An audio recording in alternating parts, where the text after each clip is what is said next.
pero curiosamente siempre uno piensa, doctor, asistente legal es para el paciente. Pues no, ahora la asistencia, que sí hay, pero ahora la asistencia legal va a ser dirigida a los doctores. Está el tema increíble. Así que no se lo pierdan, vamos a dar inicio. Y el primero en platicarnos y compartir su conocimiento el día de hoy es un doctor. Él fue jefe de neurología del Hospital Militar, imagínense la preparación que tiene, de la clínica de epilepsia y en el Hospital Central Militar, en la clínica de esclerosis múltiple, atención a cefaleas, epilepsia, esclerosis múltiple, demencia y enfermedad de Parkinson. Es increíble la preparación que tiene este doctor, es una eminencia y un orgullo que esté aquí con nosotros, además de ser un ser humano sensacional. El tema de hoy, para todos los que pensaron que pasaron por COVID y el COVID no dejó ninguna secuela, vamos a ver si es cierto.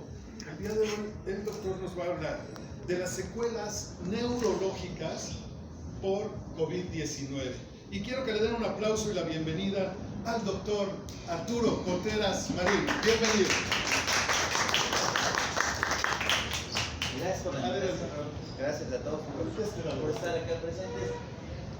Ya sé, uno cuando trae este tema con ustedes cree que ya no quieren hablar de COVID. Yo también estoy un poquito saturado de la información de COVID, del SARS-CoV-2, una pandemia fatal para la humanidad, que nos devastó a la humanidad, al país, a nuestras familias, pero es indispensable, y lo traje a propósito, en este tema de que casi nos dicen que no hay que usar cubrebocas.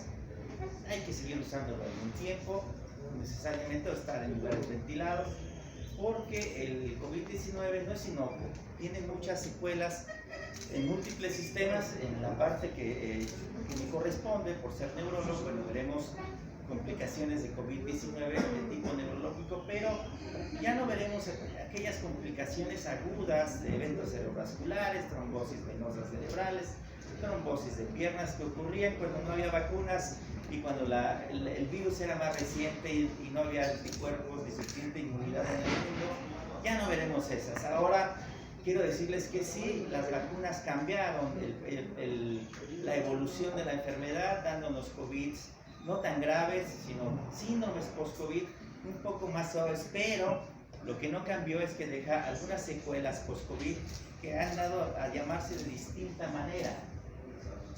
El término COVID, COVID prolongado o long COVID, fue dado por los primeros pacientes a síntomas que eran distintos una vez que habían pasado el COVID, que aparecían en los pacientes. Y estos síntomas pueden aparecer desde el primer día y desaparecer hasta los 36 meses, hasta las 36 semanas, y aún no sabemos cuándo empiecen a desaparecer totalmente estos síntomas. Y es una variedad grande de síntomas que suelen ser distintos del COVID. Ahora, le conocemos los médicos como un síndrome de COVID post agudo, cuando más allá de las 4 semanas el paciente sigue teniendo alguna sintomatología asociada después del COVID, o sea, síntomas que no tenía antes de haber enfermado en esta terrible enfermedad que realmente es respiratoria, pero el receptor al que se une está presente en múltiples sistemas como el cerebro, el riñón, el hígado, es el receptor de la angiotensina 2, y a veces tenemos que decíamos que podía ser posible llamarlo como COVID crónico, pero como aún ni conocemos la enfermedad, no es correcto decir COVID crónico, sino los médicos lo hemos clasificado de distintas formas, nos complicamos los médicos en nuestras definiciones, y entonces estamos hablando como un COVID agudo, aquellos síntomas que dan hasta por 4 semanas en un COVID agudo, y un síndrome posagudo de las 4 a 12 semanas, y un síndrome post-COVID o COVID largo son aquellos síntomas que van desde las 12 semanas hasta las 36 semanas, que estamos hablando de cosas así más o menos de 9 meses posterior a los síntomas iniciales, que se pueden seguir presentando síntomas post-COVID en ese tiempo. Y acá vemos básicamente cómo se divide la enfermedad: la fase aguda, la fase posaguda y el síndrome post-COVID. Ya conocemos los síntomas de la fase aguda, que son fatiga, tos, fiebre, náusea, anosmia, ageusia, y son cosas que pueden ocurrir en las primeras 4 semanas.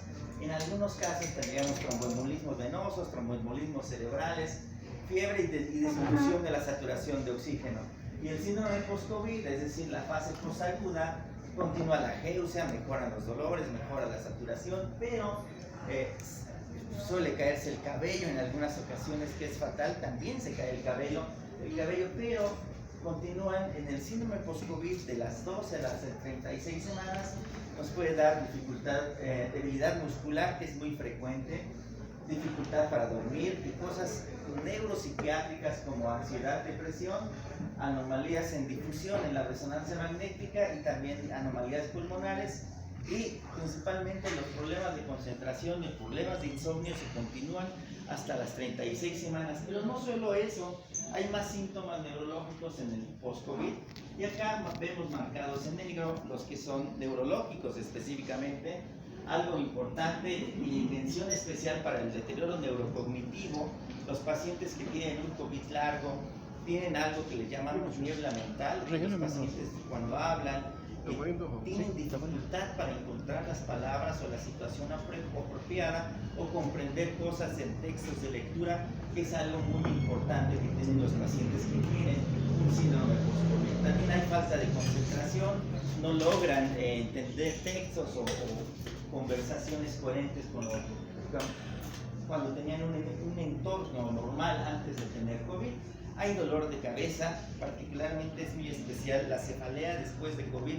Es difícil de tratar, a veces intratable, con los fármacos que usamos habitualmente para el tratamiento de cefalea tensional o migraña, y que ha dado lugar a que se hagan procedimientos como bloqueo del nervio occipital específico para esos pacientes con COVID.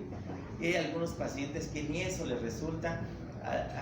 Afortunadamente son menos de los casos, pero son parte de los síntomas post-COVID. También existe la neuropatía periférica, es decir, dolor de los nervios periféricos cuando uno camina, o disautonomías, que es debido a la misma neuropatía periférica. Los pacientes se levantan y baja la presión y se sienten mareados.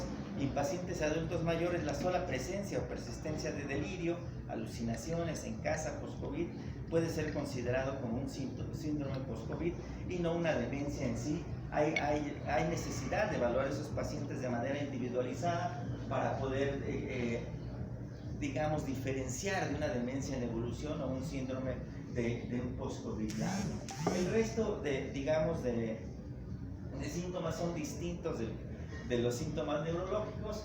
Trataremos de abordar más o menos los que son desde el punto de vista neurológico. ¿Por qué persiste el COVID después de tantas semanas? La respuesta aún la estamos investigando, o se está investigando, pero se supone que en las células olfatorias, el virus, hay persistencia de replicación viral, dado que si se toman muestras de las células respiratorias en la nariz, hasta 9 o 12 semanas después de que un paciente ha tenido COVID, sigue dando positivo para los PCR, aunque ya no sea contagioso. Es decir, hay una replicación viral que se supone, esa misma replicación viral está en el cerebro para que el paciente tenga síntomas post-COVID o síntomas de un COVID largo. Ese es el motivo por el cual los pacientes presentan este tipo de síntomas post-COVID. Para que no olvidemos, digamos, todo aquello que es atribuible a neurología en un síndrome post-COVID largo, desde el primer día de infección y hasta las 36 semanas después de la infección, son deterioro cognitivo, es decir, deterioro de la inteligencia, con algo que se llama niebla mental, pérdida de concentración, pérdida de memoria, dolores de cabeza, insomnio, dificultad para conciliar el sueño, neuropatías periféricas, y cuando hay disautonomía, muy frecuentemente los pacientes se sienten mareados cuando se levantan. Estas condiciones en realidad no sabemos con qué tratarlas específicamente, no sabemos cuándo se van a quitar, pero solas a veces hacen la vida de los pacientes insufrible, es decir, invivible, mucho sufrimiento, poca calidad de vida.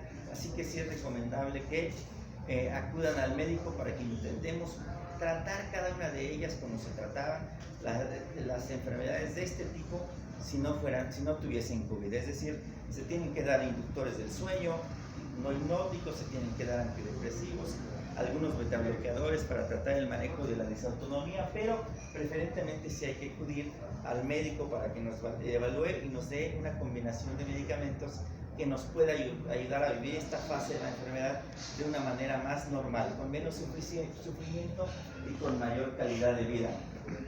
Para terminar, decirles que lamentablemente la pandemia, la epidemia de COVID no ha terminado, va a seguir habiendo casos, las cepas están mutando y no hay nuevas vacunas en nuestro país para las nuevas cepas, entonces seguirnos cuidando sería básico.